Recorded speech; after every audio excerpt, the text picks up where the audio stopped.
The Russian alien attacked the Texas outpost, but the Cowboy outwitted him with a clever trap. The first energy blast turned the water trough into superheated steam and molten metal at exactly 4:47 in the morning, jolting Jake McAllister from uneasy dreams into the harsh reality that his carefully hidden outpost was under attack by weapons that belonged in nightmares rather than the Texas frontier. From his position behind the overturned table that served as his breakfast nook, Jake watched in grim fascination as a second beam of impossible blue light carved a smoking furrow through the wooden wall of his barn, missing his prize stallion by inches and confirming what he had hoped never to see, that his 23 years of perfect cover had finally been blown. The voice that boomed across his ranch compound carried the distinctive accent of the Russian steppes, but the words themselves resonated with harmonics that no human throat could produce, reaching Jake's consciousness through methods that bypassed normal hearing entirely. "American dog," the voice declared with aristocratic contempt that carried across dimensions. "You have violated sacred territory and defiled lands that belong to the Romanov stellar empire by ancient right. I am Prince Victor Kozlov, and I have come to reclaim what was stolen and punish those who dared to trespass upon imperial domain." Jake pressed himself against the floor as another energy weapon discharge vaporized his front porch railing, the alien technology demonstrating destructive capabilities that made human firearms look like children's toys.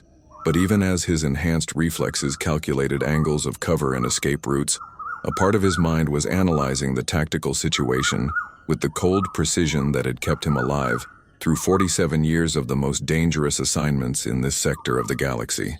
Prince Victor Kozlov's attack was overwhelming in its firepower, but sloppy in its execution, the kind of frontal assault that relied on superior technology to compensate for poor strategy. The Russian alien was clearly accustomed to enemies who would either surrender immediately in the face of such devastating weapons or die quickly under their assault. What he had not expected was to encounter an opponent who possessed both the capability to survive the initial bombardment and the tactical knowledge to exploit the weaknesses that such brute force approaches inevitably contained. Jake McAllister was not the simple Texas rancher he appeared to be, just as his modest spread in the most remote corner of the Panhandle was far more than the cattle operation it seemed. For over 2 decades, he had been serving as the primary intelligence coordinator for Terran colonial defense operations throughout the southwestern United States, his ranch serving as both monitoring station and forward base for activities that required the deepest levels of secrecy and security. His true identity as Commander Jacob McAllister of the Terran Strategic Defense Corps was known only to a handful of individuals scattered across multiple star systems, and his successful integration into frontier society had been so complete that even his closest human neighbors had never suspected that their quiet, competent friend possessed knowledge and capabilities that extended far beyond cattle breeding and weather prediction. The attack by Prince Kozlov represented the kind of crisis that Jake's superiors had always known was possible, but had hoped to avoid through careful operational security and diplomatic deterrence. The Romanov stellar empire had been expanding aggressively throughout this region of space for the past several centuries, claiming vast territories based on ancient exploration rights that predated human civilization by millennia. Earth's strategic location and rapid technological development had made it a natural target for Russian imperial expansion, but direct conquest would have triggered exactly the kind of interstellar incident that neither empire could afford. Instead, the Russians had been pursuing a policy of gradual infiltration and territorial claims based on technicalities of galactic law that were designed to present humanity with fait accompli situations that would be difficult to reverse through normal diplomatic channels. Jake's outpost represented a direct challenge to those territorial claims, a clear statement that humanity would not simply surrender to Russian expansion without resistance. His 23 years of successful operation had demonstrated that human intelligence and determination could hold territory against alien powers that possessed superior technology, and his reports to Terran Command had provided crucial intelligence about Russian capabilities and intentions. Prince Kozlov's assault was therefore not just an attack on one isolated ranch, but rather a test of humanity's will and ability to defend itself against galactic superpowers. The outcome of this confrontation would influence policy decisions throughout both empires and potentially determine whether Earth would remain independent or become another colonial possession in the Russian stellar domain. As the bombardment continued, and Jake's carefully constructed buildings were systematically demolished by alien energy weapons, he found himself facing the challenge that he had been preparing for throughout his career, but had hoped never to encounter. He was outnumbered, outgunned, and facing an opponent whose technology was generations ahead of anything in the Terran arsenal. But he possessed advantages that the Russian prince had not calculated into his attack plan. The ranch compound that was being destroyed around him had been designed not just as a working cattle operation, but as a sophisticated defensive position that incorporated the lessons learned from decades of covert warfare against technologically superior enemies. Every building, every fence line, every apparent piece of ordinary ranch equipment concealed weapons, sensors, or defensive systems that were carefully camouflaged to appear like normal frontier infrastructure. More importantly, Jake had spent 23 years studying the tactical doctrine and psychological patterns that characterized Russian military operations throughout the galaxy. Prince Kozlov's attack was following predictable patterns that revealed both his strengths and his weaknesses, providing Jake with opportunities that a less experienced defender would never have recognized. The prince's overwhelming confidence in his technological superiority was simultaneously his greatest strength and his most exploitable weakness. The energy weapons that were reducing Jake's ranch to smoking ruins were indeed devastatingly effective against conventional targets, but they were designed for quick victories against enemies who lacked the knowledge or capability to mount sophisticated resistance. Jake's first countermove was subtle but significant. As he moved through the destruction of his compound, he activated hidden systems that had been years in the preparation, devices that appeared to be nothing more than damaged ranch equipment, but actually began broadcasting false electromagnetic signatures that would confuse the targeting systems of alien weapons while providing him with detailed information about his attacker's capabilities and position. Prince Kozlov's response to these initial defensive measures revealed important information about both his tactical doctrine and his technological limitations. The Russian weapon systems were indeed superior to human technology in raw power and destructive capability, but they were optimized for different types of combat than the kind of guerrilla warfare that frontier conditions demanded. The energy weapons that were so effective at destroying buildings and vehicles were less precise when engaging small mobile targets that could take advantage of cover and concealment. More importantly, the targeting systems that guided those weapons relied on technological solutions to problems that could be addressed more effectively through human intuition and environmental awareness.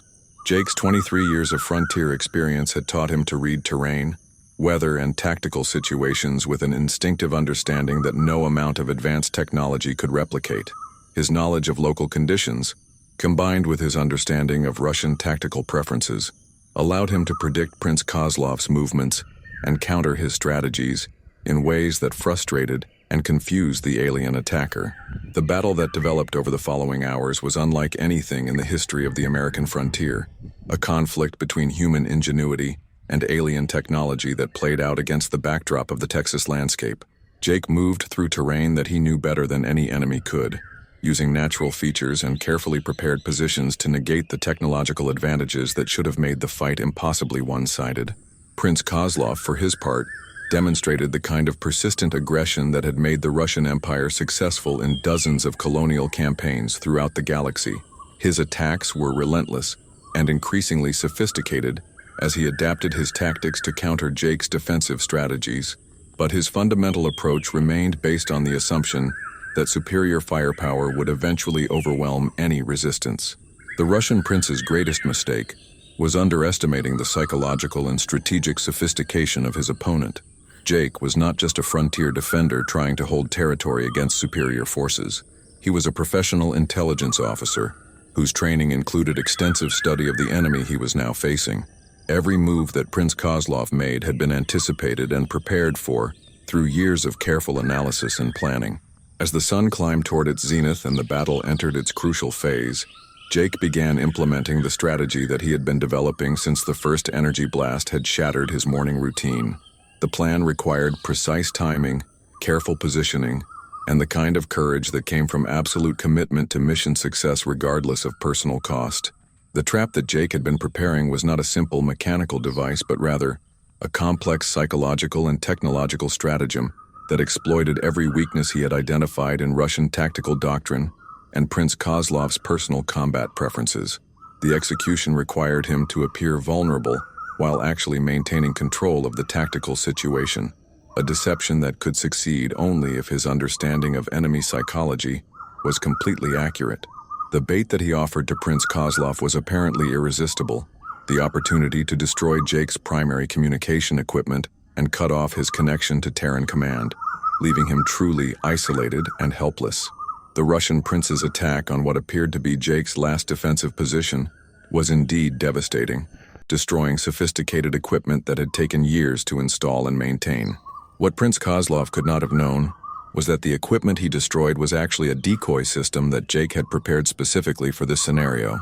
The real communication arrays were hidden in locations that the Russian had not detected, and their destruction would trigger automated responses that would bring reinforcements that could arrive far sooner than the prince's intelligence suggested was possible. But the most crucial element of Jake's trap was not technological but psychological. His apparent desperation and final defensive stand were carefully calculated to trigger the kind of aggressive confidence that would lead Prince Kozlov to make the tactical error that would neutralize his technological advantages and expose him to countermeasures that he had not anticipated. The spring of the trap came when Jake appeared to retreat to his final position, apparently cornered and helpless, presenting Prince Kozlov with what seemed to be the perfect opportunity to end the battle with a single decisive strike. The Russian prince's energy weapon charged to maximum power, preparing to deliver a blast that would vaporize not only Jake, but the entire remaining structure of the ranch compound. But in the moment before Prince Kozlov could fire his killing shot, Jake's real trap revealed itself. The retreat to his final position had actually been a careful positioning that brought the Russian prince directly over a network of sensors and energy collectors that had been hidden beneath the ranch for decades. Systems that were designed to absorb and redirect the kind of massive energy discharge that alien weapons produced. Prince Kozlov's maximum power blast, instead of destroying his target, was captured by Jake's hidden systems and redirected back at the attacker with amplified force. The Russian prince's own weapon became the instrument of his defeat, the energy that should have secured his victory instead overwhelming his defensive systems and disabling his equipment in a spectacular display of redirected alien technology. The aftermath of Jake's successful trap left Prince Kozlov alive but completely helpless, his advanced weapons and equipment reduced to useless debris by their own redirected power. The Russian alien found himself facing a human opponent who had not only survived his assault but had turned his greatest strength into the instrument of his own defeat. The confrontation that followed as Jake approached the disabled prince with weapons that were primitive by galactic standards but perfectly adequate for the situation at hand revealed the full scope of the psychological victory that the trap had achieved. Prince Kozlov's aristocratic confidence had been replaced by the kind of shocked disbelief that came from encountering an opponent who had outfought him using methods that his training had never prepared him to counter.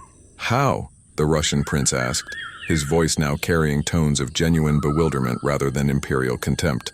"Your weapons, your technology, your entire civilization is centuries behind ours. By what sorcery did you turn my own power against me?" Jake's response revealed the philosophy that had guided his strategy from the beginning of the battle and would continue to influence human defensive doctrine for generations to come. "Prince, you made the same mistake that bullies always make. You confused having bigger fists with knowing how to fight. Out here on the frontier, we've learned that it's not about having the most advanced weapons. It's about using whatever you've got in ways your enemy doesn't expect." The lesson was delivered with the matter-of-fact tone of someone explaining basic facts of life rather than sophisticated military theory, but its implications were profound for both combatants. Jake had demonstrated that technological superiority could be neutralized by superior strategy, and that human ingenuity could find ways to defeat even the most advanced alien weapons when properly applied. The capture of Prince Kozlov created diplomatic complications that extended far beyond the boundaries of the Texas Panhandle. The Russian stellar empire could not simply ignore the defeat of one of their princes, but neither could they escalate to full-scale warfare without risking the kind of interstellar incident that could destabilize the entire region. The negotiations that followed Jake's victory established precedents for human-alien relations that would influence policy throughout both empires for decades to come. The successful defense of the Texas Outpost proved that humanity could not be dismissed as a primitive species that could be conquered through simple technological superiority, and it forced the Russians to reconsider their entire approach to dealing with Earth. Prince Kozlov, once his initial shock at being defeated had faded, proved to be a valuable source of intelligence about Russian capabilities and intentions. His aristocratic background and military experience provided insights into enemy planning that Jake's previous intelligence gathering had never been able to access. More importantly, the prince's personal experience of being outmaneuvered by human tactics gave him a perspective on humanity's potential that few other Russian leaders possessed. His reports to his superiors would be crucial in shaping imperial policy toward Earth and preventing the kind of large-scale invasion that could have devastated human civilization. Jake's successful trap had accomplished far more than simply defeating one enemy attacker. It had demonstrated principles of asymmetric warfare that would become fundamental to Terran defensive strategy, proven that human intelligence could overcome alien technological advantages, and established Jake himself as one of the most effective defensive commanders in the Terran arsenal. The ranch that had been nearly destroyed during Prince Kozlov's attack was rebuilt with improvements that incorporated lessons learned from the battle. The new compound appeared to be a normal cattle operation, but actually represented one of the most sophisticated defensive positions in the solar system, a testament to the power of human ingenuity when properly applied to strategic challenges. Jake's reputation within Terran Command was enhanced immeasurably by his victory, but he chose to remain at his Texas outpost rather than accepting promotion to positions that would have taken him away from the frontier. His understanding of local conditions and his proven ability to defeat technologically superior enemies made him invaluable as a forward commander, and his presence provided deterrent value that prevented other alien powers from attempting similar attacks. Prince Kozlov's fate was determined through diplomatic channels that took into account both his value as an intelligence source and the political necessities of maintaining stable relations with the Russian Empire. He was eventually repatriated to his own people, but only after providing extensive debriefings that contributed significantly to human understanding of alien military capabilities and strategic planning. The prince's experience as Jake's prisoner had given him insights into human character and capabilities that changed his fundamental assumptions about Earth's potential role in galactic affairs. His later career in Russian diplomatic service was marked by advocacy for policies that treated humanity as a peer civilization rather than a colonial target, and his influence was crucial in preventing several potential conflicts that could have escalated into interstellar wars. Years later, as Jake sat on the porch of his rebuilt ranch house watching the sunset paint the Texas sky in shades of gold and crimson, he often reflected on the morning when Prince Kozlov's attack had shattered his peaceful routine and forced him to test strategies and capabilities that he had hoped never to use in actual combat. The trap that had defeated the Russian prince had been more than just a tactical victory. It had been proof of the principle that intelligence and preparation could overcome almost any advantage in raw power or advanced technology. The lessons learned during that desperate battle had influenced not only Jake's own approach to defensive strategy, but the entire Terran philosophy of how to survive and thrive in a galaxy filled with civilizations that possessed superior weapons and larger armies. The cowboy who had outwitted the alien prince with a clever trap had demonstrated that the frontier values of self-reliance, ingenuity, and determination were not just quaint human characteristics, but actually strategic advantages that could be decisive in conflicts with more advanced civilizations. His victory had proven that being underestimated could be a weapon in itself when wielded by those who understood how to turn enemy assumptions into tactical vulnerabilities. The Texas outpost that had been the target of Prince Kozlov's attack had become a symbol of humanity's refusal to surrender to apparently superior forces, a reminder that the same pioneer spirit that had conquered the American West could also defend Earth against threats from beyond the stars. Jake's trap had caught more than one Russian alien. It had captured the attention and respect of galactic powers, who had previously dismissed humanity as a primitive species unworthy of serious consideration. In the end, the battle between Jake McAllister and Prince Victor Kozlov had been more than a confrontation between individuals. It had been a test of philosophies, a contest between brute force and cunning strategy, between technological superiority and human adaptability. The outcome had demonstrated that in the vast chess game of galactic politics, sometimes the most powerful pieces could be defeated by pawns who understood the board better than their opponents ever would. The trap that had seemed so simple in execution had actually been the product of decades of preparation, study, and careful analysis of enemy weaknesses. But its greatest strength had been its foundation in the frontier wisdom that true victory came not from having the best weapons, but from using whatever tools were available, with the kind of creativity and determination that turned desperate situations into opportunities for triumph against impossible odds.